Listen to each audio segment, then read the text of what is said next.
నమస్తే welcome to iDream నేను మీ మాధురి.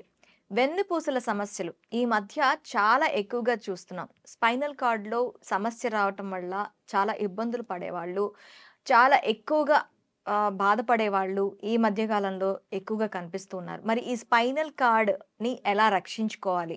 మనకి ఎక్కువగా కూర్చొని చేసే వాళ్ళలో, డ్రైవింగ్స్ చేసే వాళ్ళలో ఈ స్పైనల్ కార్డ్ ఇష్యూస్ అనేవి చూస్తూ ఉంటాం. అసలు స్పైనల్ కార్డ్‌లో మనకి ఎలాంటి సమస్యలు తలెత్తుతాయి? ఆ సమస్యలని ఎలా మనం తగ్గించుకోవాలి? డీటెయిల్‌గా చెప్పడానికి మనతో పాటు ఉన్నారు doctor Saketh Kolla, Singapore ortho expert and orthopaedic surgeon. తనని అడిగి డీటెయిల్‌గా తెలుసుకుందాం. Hello sir. హలో. వెన్నుపూసల్లో మనకి ముఖ్యంగా ఎదురయ్యే సమస్యల్లో ఎన్ని రకాలున్నాయి? సో, యూజువల్‌గా మనం వెన్నుపూస సమస్యలు లేదా లో బ్యాక్ పెయిన్ అని పేషెంట్స్ మనకు ప్రెజెంట్ చేస్తారు. సో, యూజువల్‌గా కామన్ ఏంటంటే కాజ్ వచ్చేసి డిస్క్ సమస్య. సో, వెన్నుపూసకు వెన్నుపూస మధ్యలో డిస్క్ అనే చిన్న వాషర్ లాంటి పదార్థం ఉంటుంది. అది ఒక కుషన్ లాగా పనిచేస్తుంది.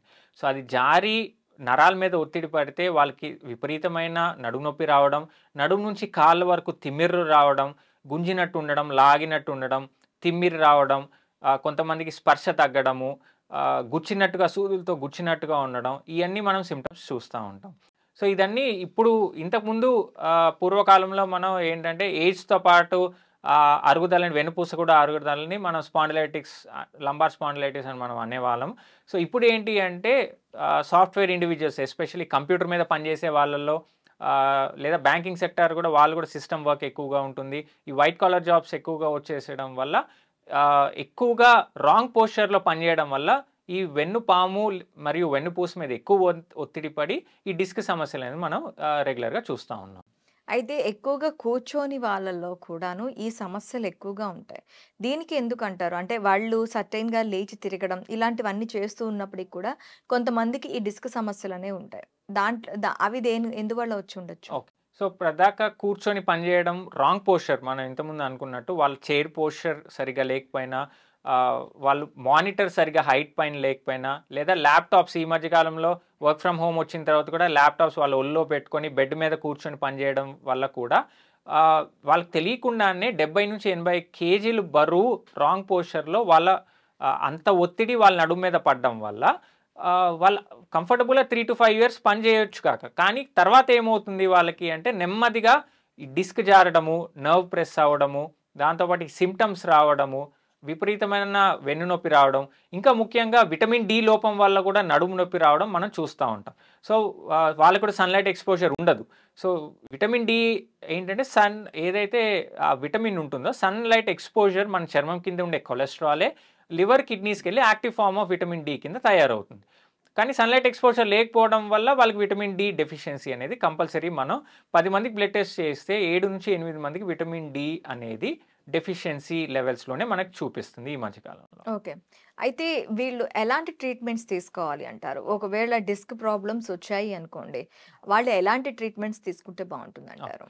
సో, డిస్క్ సమస్య ఉన్న వాళ్ళకి ఇనీషియల్ స్టార్టింగ్ స్టేజ్‌లో మనం ఫిజియోథెరపీ, దాంతోపాటు నొప్పి తగ్గించేదానికి మందులు అండ్ మజిల్ రిలాక్సెంట్స్, ఒక ఆయింట్మెంట్స్ ఇవ్వడం జరుగుతుంది. కొద్దిగా బెడ్ రెస్ట్ ఏం అవసరం లేదు. వంగి చేసే పనులు, బరువులు లేపడము, మెట్లెక్కడము, దూర ప్రయాణాలు చేయడం ఒక 4 వీక్స్ అవాయిడ్ చేయమని మనం చెప్తాం. అలానే వాళ్ళు ఏదైతే సీట్ హైట్ అడ్జస్ట్‌మెంట్స్ కానివ్వండి, వాళ్ళ వర్క్ ఎర్గానమిక్స్ అంటాం. అంటే వాళ్ళ పనిచేసే వర్క్ స్టేషన్‌ని మనం సరి చేసుకోమని చెప్తాం. అప్పటికి తగ్గట్లేదు అంటే నెక్స్ట్ స్టెప్‌లో మనం ఎక్స్‌రే అవసరం అనుకుంటే నెక్స్ట్ స్టెప్‌లో ఎంఆర్ఐ సజెస్ట్ చేయడం జరుగుతుంది.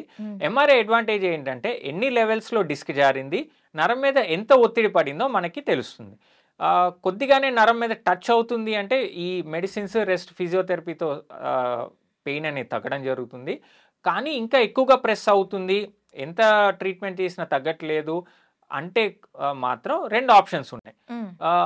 యూజువల్‌గా ఏంటంటే నడుము సర్జరీ అంటే చాలామంది భయపడతారు. కానీ ఇప్పుడు దానికోసం భయపడాల్సిన అవసరం లేదు. ఎందుకంటే ఇప్పుడు ఒక స్టిచ్ లేదా 2 స్టిచ్ అంటే నడుములో కూడా చిన్న కెమెరా వేసి దాన్ని ఎండోస్కోపిక్ అని మనం అంటాము. అంటే మినిమల్ ఇన్వేజివ్ సర్జరీ. అంటే మనం కండ కోయము, పూర్తిగా నడుము అనేది ఓపెన్ చేయడం జరగదు సర్జరీ చేసేటప్పుడు. లోపల కెమెరా వేసి ఏదైతే నరం మీద ఒత్తిడి పడుతున్న డిస్క్ ఏదైతే ఆ వాషర్ ప్రెస్ చేస్తుందో దాని వరకు ఆ ఒత్తిడి మనం తీసేస్తే కూడా వీరికి నొప్పి అనేది తగ్గడం జరుగుతుంది. సో, పేషెంట్ ఉదయాన్నే ఈ చికిత్స సర్జరీ చేయించుకొని సాయంత్రమే ఇంటికి కూడా వెళ్ళిపోవచ్చు. బెడ్ రెస్ట్ కూడా అవసరం లేదు. వెంటనే నడిపించడం కూడా జరుగుతుంది. సో, అది కూడా వద్దు, ఆ సర్జరీ కూడా భయపడుతున్నారు అంటే ఇప్పుడు నడుములో కొన్ని ఇంజెక్షన్స్ అందుబాటులో ఉన్నాయి. సో ఆ ఇంజెక్షన్స్ కేవలం ట్రైన్ పర్సన్స్ ఇవ్వడం జరుగుతుంది. కాకపోతే డిసడ్వాంటేజ్ ఏంటంటే ఆ ఇంజెక్షన్స్ అనేది కొద్దిగా temporary. So usually around 6 weeks to 3 months మాత్రమే ఆ ఇంజెక్షన్స్ అనేది పనిచేస్తాయి. సో అది ఏం చేస్తాయి అంటే ఆ నర్వ్ మీద ఎక్కడైతే కంప్రెషన్ ప్రెస్ చేస్తుందో దానివల్ల అక్కడ లోకల్గా వాపు చేరుతుంది. సో ఆ వాపును తగ్గిస్తే తద్వారా ఇరిటేషన్ తగ్గుతుంది అనే కాన్సెప్ట్ ఇది.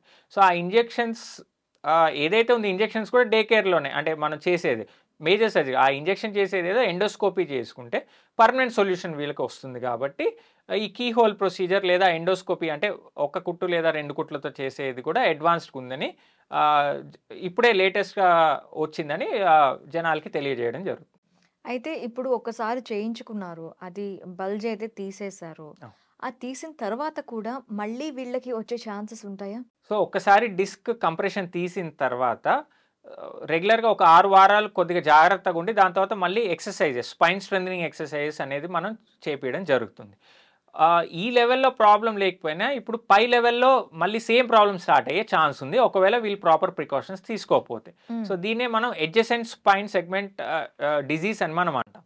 సో ఇది రాకుండా ఉండాలి అంటే సో జాగ్రత్తలు తీసుకొని పోస్చర్ కరెక్షన్, దాంతోపాటు స్పైన్ స్ట్రెంథనింగ్ ఎక్సర్సైజెస్ ఇవన్నీ చేసుకుంటూ ఉంటే వేరే లెవెల్లో స్టార్ట్ అవ్వకుండా ఉంటుంది.